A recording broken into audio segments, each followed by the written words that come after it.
आज हम याकूब की पत्री में अध्याय 3 और 4 का अध्ययन करेंगे। अध्याय 3। हे मेरे भाइयों, तुम में से बहुत उपदेशक न बने, क्योंकि जानते हो कि हम उपदेशक और भी दोषी ठहरेंगे, इसलिए कि हम सब बहुत बार चूक जाते हैं। जो कोई वचन में नहीं चूकता वही तो सिद्ध मनुष्य है और सारी देह पर भी लगाम लगा सकता है। जब हम अपने वश में करने के लिए घोड़ों के मुंह में लगाम लगाते हैं, तो हम उनकी सारी देह को भी घुमा सकते हैं। देखो, जहाज भी यद्यपि ऐसे बड़े होते हैं और प्रचंड वायु से चलाए जाते हैं, तो भी एक छोटी सी पतवार के द्वारा मांझी की इच्छा के अनुसार घुमाए जाते हैं। वैसे ही जीभ भी एक छोटा सा अंग है और वह बड़ी बड़ी डींगे मारती है। देखो, थोड़ी सी आग से कितने बड़े वन में आग लग जाती है। जीभ भी एक आग है। जीभ हमारे अंगों में अधर्म का एक लोक है और सारी देह पर कलंक लगाती है और जीवन गति में आग लगा देती है और नरक कुंड की आग से जलती रहती है। क्योंकि हर प्रकार के वन पशु, पक्षी और रेंगने वाले जंतु और जलचर तो मनुष्य जाति के वश में हो सकते हैं और हो भी गए हैं, पर जीभ को मनुष्यों में से कोई वश में नहीं कर सकता। वह एक ऐसी बला है जो कभी रुकती ही नहीं। वह प्राणनाशक विष से भरी हुई है। इसी से हम प्रभु और पिता की स्तुति करते हैं और इसी से मनुष्यों को, जो परमेश्वर के रूप में उत्पन्न हुए हैं, शाप देते हैं। एक ही मुंह से धन्यवाद और शाप दोनों निकलते हैं। हे मेरे भाइयों, ऐसा नहीं होना चाहिए। क्या सोते के एक ही मुंह से मीठा और खारा जल दोनों निकलता है? हे मेरे भाइयों, क्या अंजीर के पेड़ में जैतून या दाख की लता में अंजीर लग सकते हैं? वैसे ही खारे सोते से मीठा पानी नहीं निकल सकता। तुम में ज्ञानवान और समझदार कौन है? जो ऐसा हो वह अपने कामों को अच्छे चाल चलन से उस नम्रता सहित प्रकट करे जो ज्ञान से उत्पन्न होती है। पर यदि तुम अपने अपने मन में कड़वी डाह और विरोध रखते हो, तो सत्य के विरोध में घमंड न करना और न तो झूठ बोलना।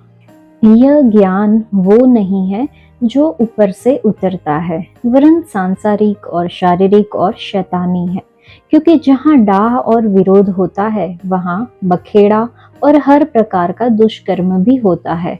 पर जो ज्ञान ऊपर से आता है, वह पहले तो पवित्र होता है और फिर मिलनसार, कोमल और मृदु भाव और दया और अच्छे फलों से लदा हुआ और पक्षपात और कपट रहित होता है। मिलाप कराने वाले धार्मिकता का फल मेल मिलाप के साथ बोते हैं। इस अध्याय में वचन 1 से 12 में जीभ के बारे में है, सदुपयोग और दुरुपयोग के बारे में।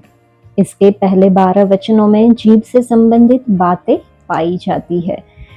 जिस तरह से एक डॉक्टर मरीज की बीमारी की पहचान करने के लिए उसकी जीभ की सावधानी पूर्वक जांच करता है, उसी प्रकार से याकूब एक व्यक्ति के आत्मिक स्वास्थ्य की जांच उसकी बातचीत से कर रहा है। बोलचाल संबंधी पापों से ही खुद की जांच का आरंभ होता है।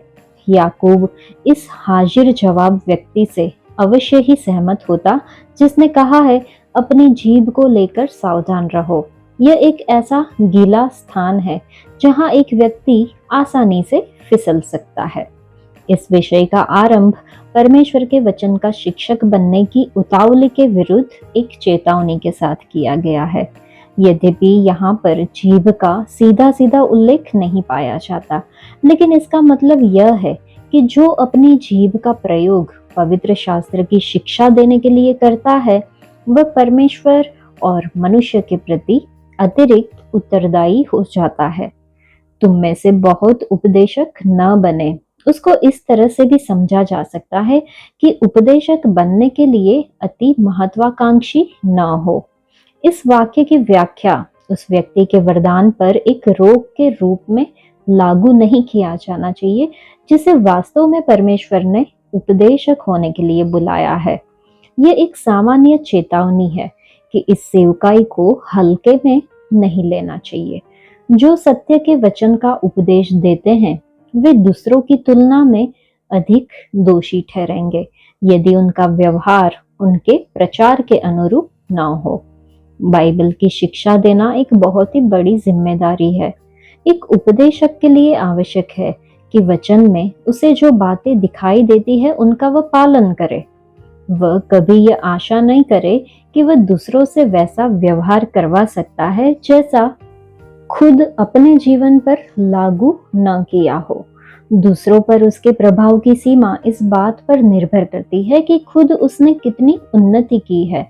एक शिक्षक दूसरों को अपनी समानता में ढालता है, वह दूसरों को अपने समान बनाता है।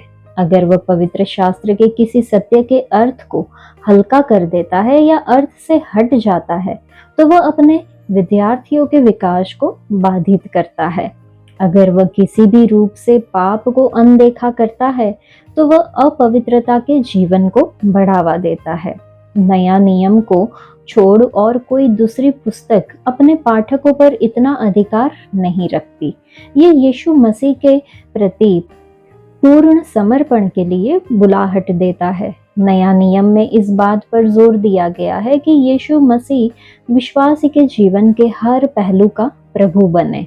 ऐसी पुस्तक में से शिक्षा देना एक गंभीर मुद्दा है। याकूब अब वचन की सेवकाई के विशेष विषय से आगे बढ़कर बातचीत के सामान्य विषय पर आता है, जो कि हम दूसरे वचन में देखते हैं।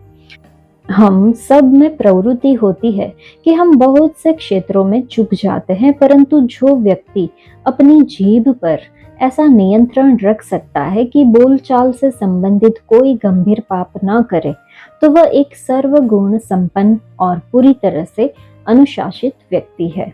अगर कोई व्यक्ति अपनी बातचीत पर नियंत्रण रख सकता है, तो उसे जीवन के दूसरे क्षेत्रों में आत्मनियंत्रण रखने में कोई कठिनाई नहीं होगी। निसंदेह प्रभु यीशु मसीह ही एकमात्र ऐसा व्यक्ति था जिसने सिद्धता के साथ ऐसा किया।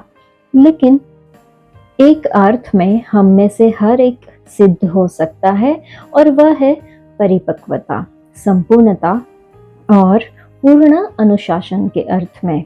जीभ के 5 रूपक या चित्रण दिए गए हैं। सबसे पहले इसकी तुलना लगाम से की गई है।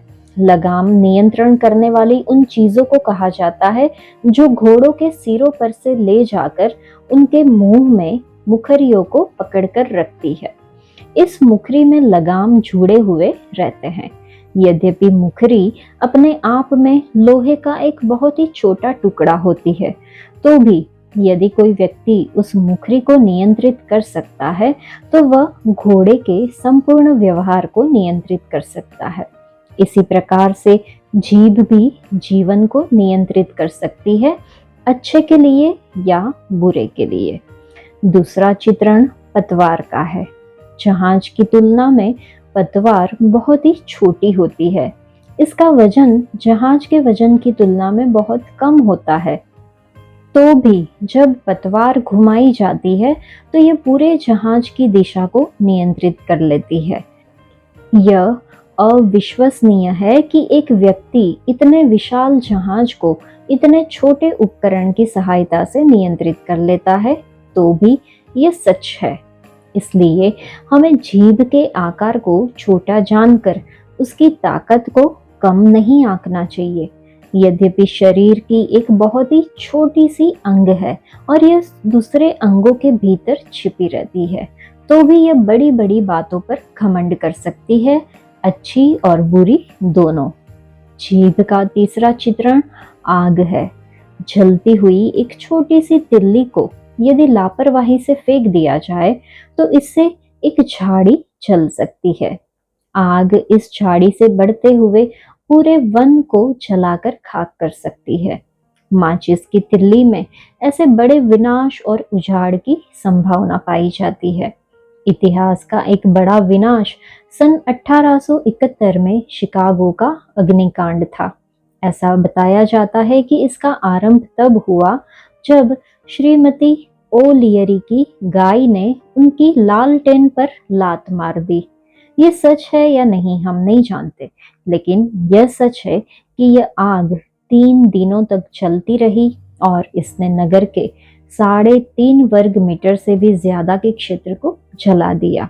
लगभग 250 लोग जलकर मर गए, 1 लाख लोग बेघर हो गए और 17 करोड़ 50 लाख डॉलर की संपत्ति नष्ट हो गई। जीभ भी माचिस की एक छोटी सी तिल्ली या एक उलट दिए कर लालटेन के समान है। बुराई की संभावनाएं इसमें अपार है। याकूब इसे हमारे अंगों में अधर्म का एक लोक कहता है। यहाँ पर लोक शब्द का प्रयोग अत्याधिकता के अर्थ में किया गया। यहाँ पर संसार शब्द का प्रयोग भी किया जा सकता है, जैसा कि हम भी इस अर्थ में इसका उपयोग करते हैं। कठिनाइयों से भरा संसार, इससे हमारा आशय होता है अत्यधिक कठिनाइयां। जीभ यद्यपि अत्यंत छोटी होती है, परंतु इसमें अधर्म की अत्यधिक संभावनाएं पाई जाती है। बुरी बातें बोलने की ज्वाला किस तरह से फैलती है, इसका उदाहरण 2 स्त्रियों की बातचीत में देखा जा सकता है। एक ने कहा, लिली ने बताया कि तुमने उसे वो बात बता दी है जिसे बताने के लिए मैंने तुम्हें मना किया था। इस पर दूसरी स्त्री ने कहा, सचमुच में वह बहुत खराब है। मैंने लिली से कहा था कि वह तुम्हें यह न बताए कि मैंने तुम्हें यह बात बता दी है। पहली स्त्री ने कहा, खैर मैंने लिली से कह दिया था कि उसने जो मुझे बताया उसे मैं तुम्हें नहीं बताऊंगी, इसलिए तुम उसे मत बताना कि मैंने तुम्हें यह बात बता दी है। जीभ सारी देह को अशुद्ध कर सकती है। एक व्यक्ति गाली देकर, निंदा देकर, झूठ बोलकर, ईर्ष निंदा कर कर और झूठी शपथ खाकर अपनी जीभ के द्वारा अपने सारे व्यक्तित्व को भ्रष्ट कर देता है। जीभ भव चक्र में आग लगा देती है। यह वह चक्र है जो जन्म के समय घुमाया जाता है।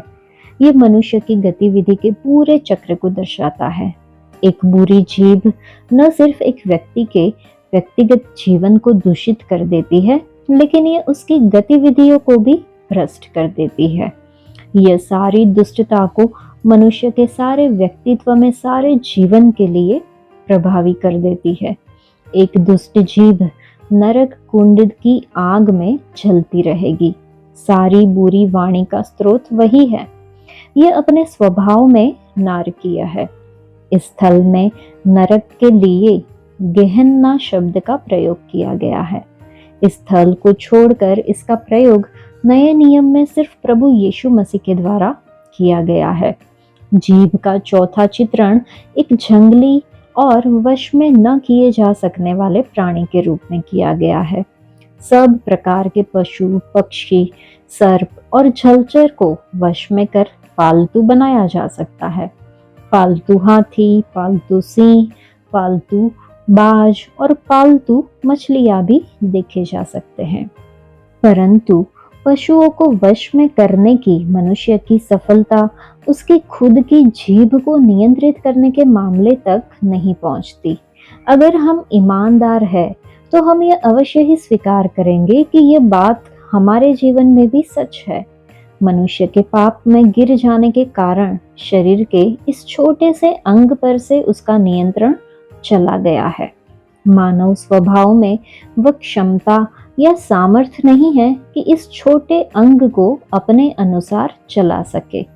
सिर्फ परमेश्वर इसे नियंत्रित कर सकते हैं। याकूब अब जीभ को एक ऐसी बला कहता है जो कभी रुकती ही नहीं। इस वाक्य के आगे उसने प्राणनाशक विष से भरी हुई को जोड़ा है।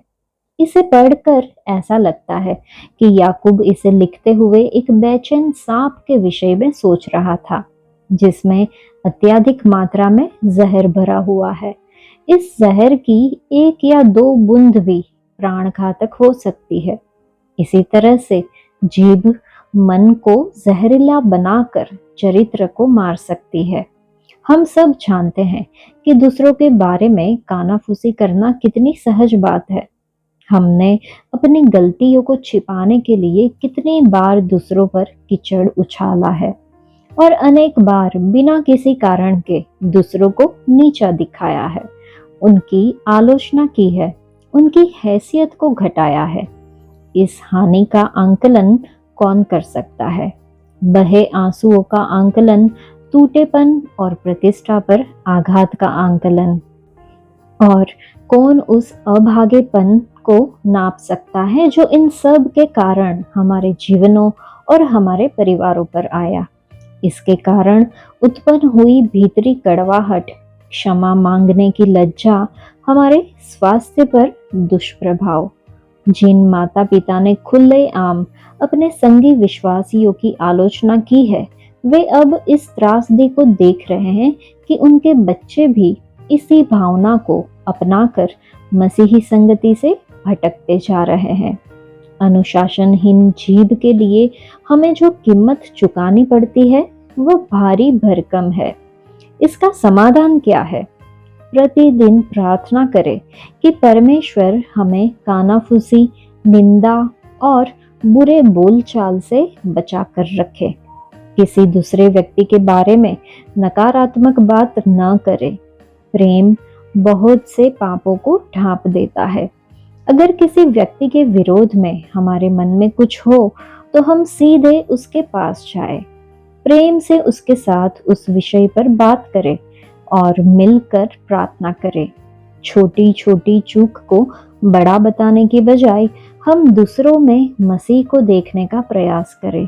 यदि हमारे मुंह से किसी के विषय में कुछ गलत या लाभहीन बात निकल भी जाए तो हम बीच में ही रुक जाए और यह स्पष्ट करें कि इन बातों को आगे कहना लाभदायक नहीं है। कुछ बातों को बिना कहे ही रह जाना चाहिए।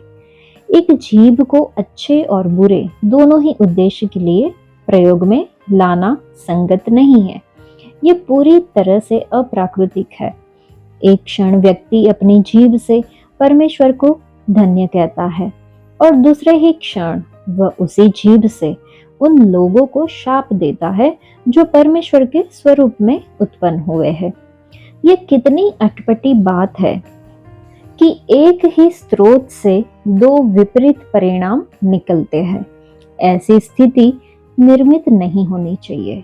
जिस जीभ से हम परमेश्वर को धन्य कहते हैं, उस जीभ से हमें लोगों को आहत नहीं बल्कि उनकी सहायता करनी चाहिए। हमारे मुंह से जो कुछ निकलता है उसे हमें 3 प्रश्नों की सहायता से जांचना चाहिए। क्या यह सत्य है? क्या यह भला है? और क्या यह आवश्यक है? हमें प्रभु से निरंतर ये प्रार्थना करनी चाहिए कि वह हमारे होठों के द्वार की रखवाली करे और यह भी कि हमारे मुंह के वचन और हृदय का ज्ञान उसके सम्मुख ग्रहण योग्य हो, जो हमारी सामर्थ और हमारा उद्धार करने वाला है। हमें यह याद रखना चाहिए कि रोमियो की पत्री अध्याय 12 में पहले ही वचन में उल्लेख किए गए हमारे शरीर के अंगों में हमारी जीभ भी शामिल है। किसी भी सोते से एक ही समय पर मीठा और खारा जल एक साथ नहीं निकल सकता। ऐसा ही जीभ के साथ भी होना चाहिए। इससे बह निकलने वाली बातें निरंतर भली हो। जिस तरह से एक सोते से निकलने वाला जल ताजगी को दर्शाता है, उसी प्रकार अंजीर का पेड़ पोषण को दर्शाता है। अंजीर के पेड़ पर जैतून नहीं लग सकते, नहीं दाख की लता में अंजीर लग सकते हैं। प्रकृति का यह नियम है कि एक पेड़ में एक ही प्रकार के फल लगते हैं। तो फिर यह कैसे हो सकता है कि जीभ से 2 प्रकार के फल उत्पन्न हो, भले और बुरे? इसलिए याकूब हमारी बातचीत के विषय में हमारी परख करता है। इस खंड को समाप्त करने से पहले चलिए हम अपने आप से कुछ प्रश्न करें। क्या मैं दूसरों को ऐसी बातों का उपदेश देती हूँ जिन्हें मैं खुद नहीं मानती? क्या मैं दूसरों की पीठ पीछे उनकी बुराई करती हूँ? क्या मेरी बातचीत निरंतर शुद्ध, लाभदायक और भली है? क्या मैं, हे प्रभु, हे परमेश्वर, बाप रे, जैसे शब्दों को बोलकर परमेश्वर का नाम व्यर्थ लेती हूँ? किसी आराधना सभा के बाद क्या मैं आराधना के भाव में बनी रहकर इसी विषय पर बातचीत करती हूँ या फिर दूसरे कोई विषय पर? क्या मैं पवित्र शास्त्र के शब्दों से खेलकर अर्थ को तोड़ मरोड़ कर प्रस्तुत करती हूँ? किसी घटना का वर्णन करते हुए क्या मैं तथ्यों को बढ़ा चढ़ाकर बताती हूँ कि लोगों को ज्यादा प्रभावित कर सकूं?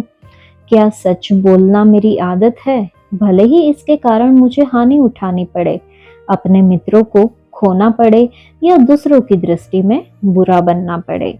ये हमें खुद को पूछना होगा। वचन 13 से 18 में सत्य और असत्य के बारे में है। याकूब सच्चे ज्ञान और झूठे ज्ञान के बीच के अंतर पर चर्चा कर रहा है। जब वह ज्ञान के विषय में बातें करता है तो आशय यह नहीं है कि एक व्यक्ति के पास कितना ज्यादा ज्ञान है, परंतु यह है कि वह व्यक्ति अपना दैनिक जीवन किस प्रकार से जीता है। ज्ञान का होना नहीं, लेकिन उसे उचित रीति से व्यवहार में लाना मायने रखता है। यहाँ पर एक ऐसे व्यक्ति का चित्रण किया गया है जो सचमुच में ज्ञानवान है। बुनियादी रूप से यह मनुष्य खुद प्रभु यीशु मसीह है। वह देहधारी बुद्धि है, लेकिन वह व्यक्ति भी ज्ञानवाद होता है जो मसीह के जीवन को अपने जीवन के द्वारा प्रकट करता है। एक ऐसा व्यक्ति जिसके जीवन में आत्मा के फल दिखाई देते हैं। यहाँ पर एक ऐसे व्यक्ति का भी वर्णन किया गया है जो सांसारिक अर्थों में ज्ञानवान है। वह इस संसार के सिद्धांतों के अनुरूप व्यवहार करता है। उनके जीवन में वे सारे गुण पाए जाते हैं जिनकी मनुष्य प्रशंसा करते हैं। उसके आचरण में ऐसा कोई प्रमाण नहीं दिखाई देता जो यह प्रकट करे कि उसका भीतरी जीवन ईश्वरीय है। अगर एक मनुष्य ज्ञानवान और समझदार है तो वह इसे अपने भले कामों के द्वारा प्रकट करता है। साथ ही उसमें नम्रता की आत्मा भी होती है जो कि ज्ञान से उत्पन्न होती है।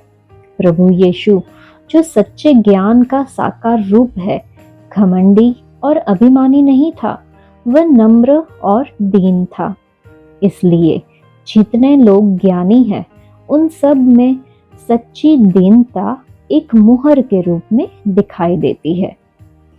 वचन 18 में हम देखते हैं कि याकूब ने इस अध्याय का समापन इन शब्दों के साथ किया है कि और मिलाप कराने वालों के लिए धार्मिकता का फल मेल मिलाप के साथ बोया जाता है। ये वचन हमारी पिछली चर्चा और आने वाली चर्चा को जोड़ने वाली एक कड़ी है। अभी अभी हमने ये सीखा कि सच्चा ज्ञान मिलनसार होता है। अगले अध्याय में हम परमेश्वर के लोगों के बीच में होने वाली लड़ाइयों के विषय में पढ़ेंगे। यहाँ पर हमें यह याद दिलाया गया है कि जीवन एक कृषि प्रक्रिया के समान है। एक किसान है, मौसम है और कटनी। किसान धार्मिकता की कटनी तैयार करना चाहता है। क्या यह झगड़ों और कलह के वातावरण में हो सकता है? नहीं। बीज बोने के लिए मेल की दशा आवश्यक है। यह उन लोगों के द्वारा बोया जाना चाहिए जो मिलनसार लोग हैं। तब उनके खुद के जीवन में और उन लोगों के जीवन में जिनके बीच में वे सेवकाई करते हैं, धार्मिकता की कटनी तैयार होगी। एक बार फिर से याकूब हमारे विश्वास को परखता है। इस बार वह उस ज्ञान के विषय में हमें परखता है जिसे हम अपने दिन प्रतिदिन के जीवन में प्रकट करते हैं। हमें अपने आप से ये प्रश्न करना जरूरी है कि क्या मैं प्रभु यीशु मसीह के दिन विश्वासियों की तुलना में संसार के अभिमानियों का ज्यादा आदर करता हूँ? क्या मैं इस बात की चिंता किए बगैर प्रभु की सेवा करती हूँ कि इसका श्रेय किसे मिलेगा? क्या मैं अच्छे परिणाम पाने के लिए गलत माध्यमों को अपनाती हूँ? क्या लोगों को प्रभावित करने के लिए चापलूसी करने का दोष मुझ में पाया जाता है? क्या मेरे हृदय में डाह और जलन का भंडार है? क्या मैं कटाक्ष या अप्रिय टिप्पणियों का सहारा लेती हूँ? क्या मैं विचार, बोली और नैतिक मूल्य में पवित्र हूँ? ये हमें खुद को पूछना होगा। अध्याय 4। तुम में लड़ाइयाँ और झगड़े कहाँ से आ गए? क्या उन सुख विलासों से नहीं जो तुम्हारे अंगों में लड़ते भिड़ते हैं? तुम लालसा रखते हो और तुम्हें मिलता नहीं, इसलिए तुम हत्या करते हो। तुम डाह करते हो और कुछ प्राप्त नहीं कर पाते, तो तुम झगड़ते और लड़ते हो। तुम्हें इसलिए नहीं मिलता कि मांगते नहीं, तुम मांगते हो और पाते नहीं, इसलिए कि बुरी इच्छा से मांगते हो, ताकि अपने भोग विलास में उड़ा दो। हे व्यभिचारिणियों, क्या तुम नहीं जानती कि संसार से मित्रता करनी परमेश्वर से बैर करना है? अतः जो कोई संसार का मित्र होना चाहता है, वह अपने आप को परमेश्वर का बैरी बनाता है। क्या तुम यह समझते हो कि पवित्र शास्त्र व्यर्थ कहता है कि जिस आत्मा को उसने हमारे भीतर बसाया है, क्या वह ऐसी लालसा करता है जिसका प्रतिफल डाह हो? वह तो और भी अनुग्रह देता है। इस कारण ये लिखा है, परमेश्वर अभिमानियों का विरोध करता है, पर दीनों पर अनुग्रह करता है। इसलिए परमेश्वर के अधीन हो जाओ और शैतान का सामना करो, तो वह तुम्हारे पास से भाग निकलेगा। परमेश्वर के निकट आओ, तो वह भी तुम्हारे निकट आएगा। हे पापियों, अपने हाथ शुद्ध करो, और हे दुचिते लोगों, अपने हृदय को पवित्र करो। दुखी हो और शोक करो और रो। तुम्हारी हंसी शोक में और तुम्हारा आनंद उदासी में बदल जाए। प्रभु के सामने दीन बनो, तो वह तुम्हें शिरोमणि बनाएगा। हे भाइयों, एक दूसरे की बदनामी ना करो। जो अपने भाई की बदनामी करता है या भाई पर दोष लगाता है, वह व्यवस्था की बदनामी करता है और व्यवस्था पर दोष लगाता है। और यदि तू व्यवस्था पर दोष लगाता है, तो तू व्यवस्था पर चलने वाला नहीं, पर उस पर हाकिम ठहरा। व्यवस्था देने वाला और हाकिम तो एक ही है, जो बचाने और नाश करने में समर्थ है। पर तू कौन है जो अपने पड़ोसी पर दोष लगाता है? तुम जो यह कहते हो, आज या कल हम किसी और नगर में जाकर वहां 1 वर्ष बिताएंगे और व्यापार करके लाभ कमाएंगे, और यह नहीं जानते कि कल क्या होगा। सुन तो लो, तुम्हारा जीवन है ही क्या? तुम तो भाप के समान हो, जो थोड़ी देर दिखाई देती है, फिर लोप हो जाती है। इसके विपरीत तुम्हें यह कहना चाहिए, यदि प्रभु चाहे तो हम जीवित रहेंगे और यह या वह काम भी करेंगे। पर अब तुम अपने डिंग मारने पर घमंड करते हो। ऐसा सब घमंड बुरा होता है। इसलिए जो कोई भलाई करना जानता है और नहीं करता, उसके लिए यह पाप है। यहाँ पर हम लालच, इसका कारण और निदान देखते हैं। याकूब ने इस बात पर जोर दिया है कि ज्ञानवान व्यक्ति मिलनसार व्यक्ति होता है। अब वह उस दुखद विवादों की बात करता है जो अक्सर परमेश्वर के लोगों के बीच में होते रहते हैं। आखिर इसका कारण क्या है? ऐसे बहुत से परिवार और ऐसी बहुत सी कलीसियाएं क्यों पाई जाती है जो विभाजन के कारण टूट गए हैं? मसीही सेवकों के बीच में, बेर और प्रचारकों के बीच विवाद क्यों है?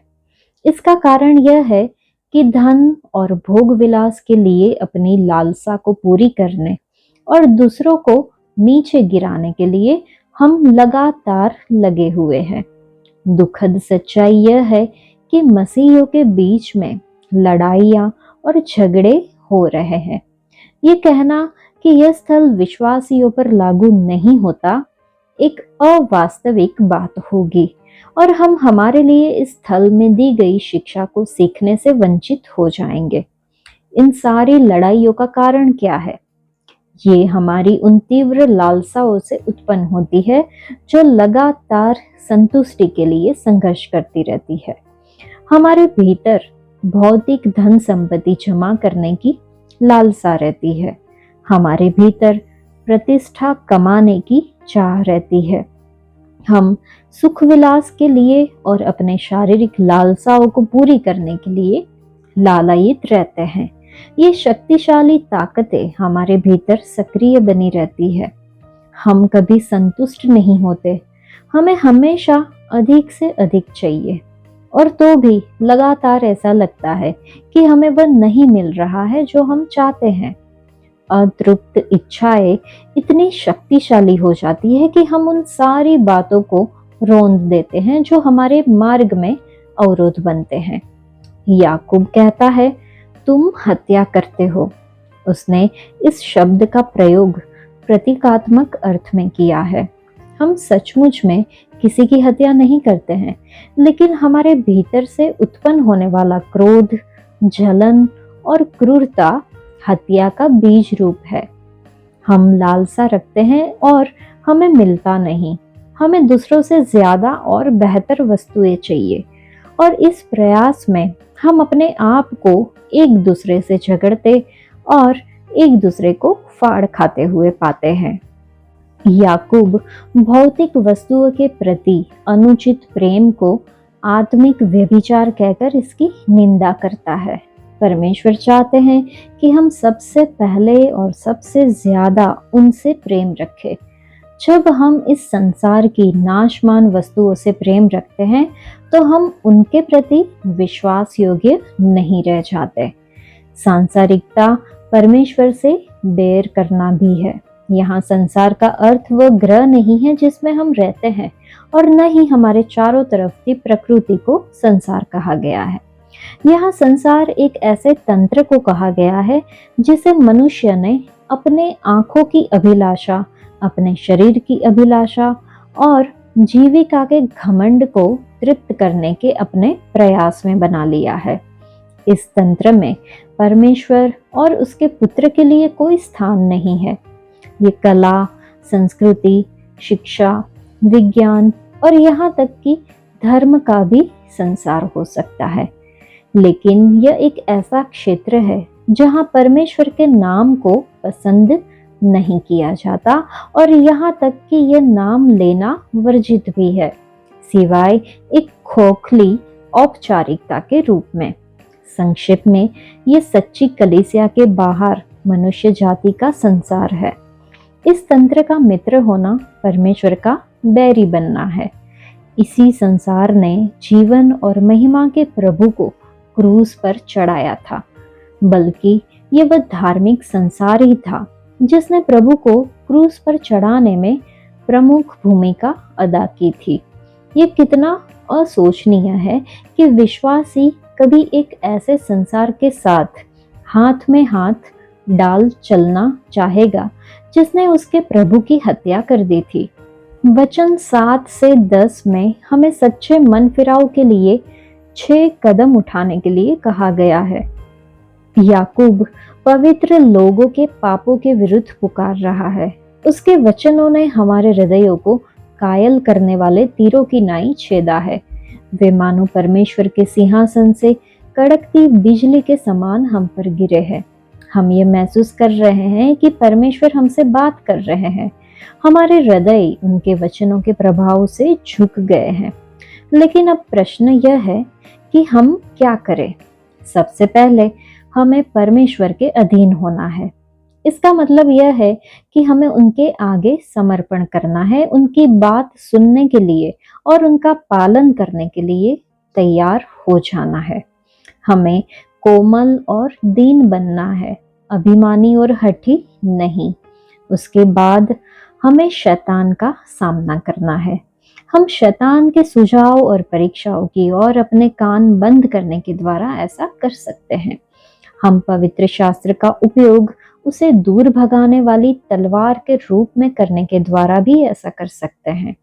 अगर हम उसका सामना करेंगे तो वह हमारे पास से भाग निकलेगा। फिर हमें परमेश्वर के निकट जाना है। हम प्रार्थना के द्वारा परमेश्वर के निकट जाते हैं। हमें बेधड़क होकर और विश्वास के साथ परमेश्वर से प्रार्थना करना है और उसे वह सब कुछ बताना है जो हमारे हृदय में है, जब हम इस प्रकार से उनके पास जाते हैं तो हम ये पाते हैं कि वह हमारे निकट आ रहे हैं। हमने सोचा था कि हमारी शारीरिकता और सांसारिकता के कारण वह हमसे दूर होंगे, लेकिन जब हम उनके निकट जाते हैं तो वह हमें क्षमा करके फिर से अपनी संगति में शामिल कर लेते हैं। चौथा कदम, हे पापियों अपने हाथ शुद्ध करो, और हे दुचिते लोगों अपने हृदय को पवित्र करो। हाथ हमारे कार्यों को दर्शाते हैं और हृदय हमारे अभिप्राय और हमारी इच्छाओं को। हम अपने पापों को मानकर और उन्हें छोड़कर भीतर और बाहर दोनों से अपने हाथ को शुद्ध करते हैं और अपने हृदय को पवित्र। पापियों के रूप में हमें अपनी बुराइयों को मानकर उन्हें त्यागना है। दुचित लोगों के रूप में हमें अपने मिलावटी अभिप्रायों को मानकर त्यागना है।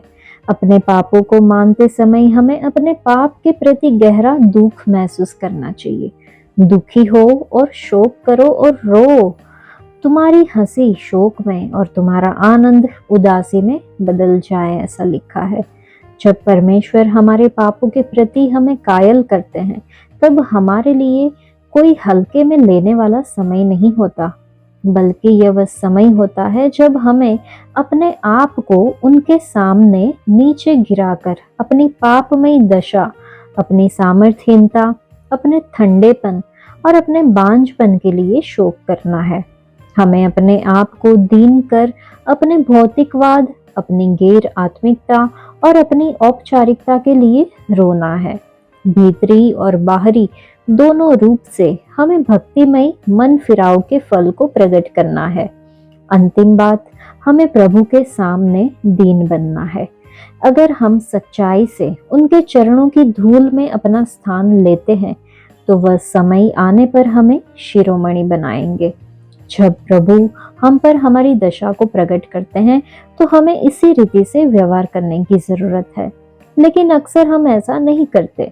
उदाहरण के लिए, कभी कभी जब हम किसी सभा में संगति कर रहे हो तब प्रभु हमारे हृदयों से ऊंची और स्पष्ट आवाज में बातें करते हैं। कुछ क्षण के लिए हमारे हृदय में उथल पुथल मच जाती है और हम अच्छे अच्छे संकल्प ले लेते हैं, लेकिन जब सभा समाप्त होती है तो हम सांसारिक व्यर्थ की बातों में लिप्त हो जाते हैं। आराधना का सारा भाव लुप्त हो जाता है, सामर्थ्यमंद हो जाती है और परमेश्वर का आत्मा बुझ जाता है। अगला पाप जिसके विषय में याकूब शिक्षा दे रहा है वह है अति आलोचना करने वाला पाप या अपने भाई की बदनामी करने का पाप। प्रेम की राज व्यवस्था कहती है कि हमें अपने पड़ोसी से अपने समान प्रेम रखना चाहिए। एक भाई की बदनामी करने या उसकी मंशा पर दोष लगाने का अर्थ है इस व्यवस्था के विरुद्ध बोलना और इसे व्यर्थ ठहराना। एक व्यवस्था को जानबूझकर तोड़ने का अर्थ है इसका अनादर और इसकी अवज्ञा करना। इसका मतलब है कि हम यह कह रहे हैं कि यह व्यवस्था अच्छी नहीं है और पालन किए जाने के योग्य नहीं है। जो इसे मानने से मना कर देता है वह मानो कहता है कि ऐसी व्यवस्था नहीं होनी चाहिए। यहाँ पर अब अपने भाई की बदनामी करने वाला दोष लगाने वाले के स्थान से हटाया जाकर दोषी के स्थान पर खड़ा कर दिया गया है। वह अपने आप को व्यवस्था के अधीन रखने की बजाय अपने आप को उससे ऊपर रखता है, लेकिन सिर्फ परमेश्वर इस व्यवस्था से ऊपर है। उन्होंने ही इस व्यवस्था को दिया और वही इसके आधार पर किसी पर दोष लगा सकते हैं। तो फिर कौन ऐसा दुस्साहस कर सकता है कि परमेश्वर का स्थान हथिया कर दूसरों पर दोष लगाए? अगला पाप जिसकी भर्त्सना याकूब ने की है वह है परमेश्वर पर निर्भर न रहते हुए अपने अभिमान और अहंकार में होकर अपनी योजनाएं बनाना। यहाँ पर उसने एक ऐसे व्यापारी का वर्णन किया है जिसने अपने भविष्य की सारी योजनाएं तैयार कर ली। कुछ विवरणों की ओर ध्यान दे। उसने समय निर्धारित किया, आज या कल। उसने लोगों को निर्धारित किया, मतलब हम। उसने स्थान निर्धारित किया, किसी और नगर में जाकर। उसने समयावधि निर्धारित किया, वहां 1 वर्ष बिताएंगे लिखा है। उसने गतिविधि कार्य को निर्धारित किया, मतलब व्यापार, और उसने फल की आशा की, मतलब कि लाभ उठाना। इस चित्र में क्या नहीं पाया जाता?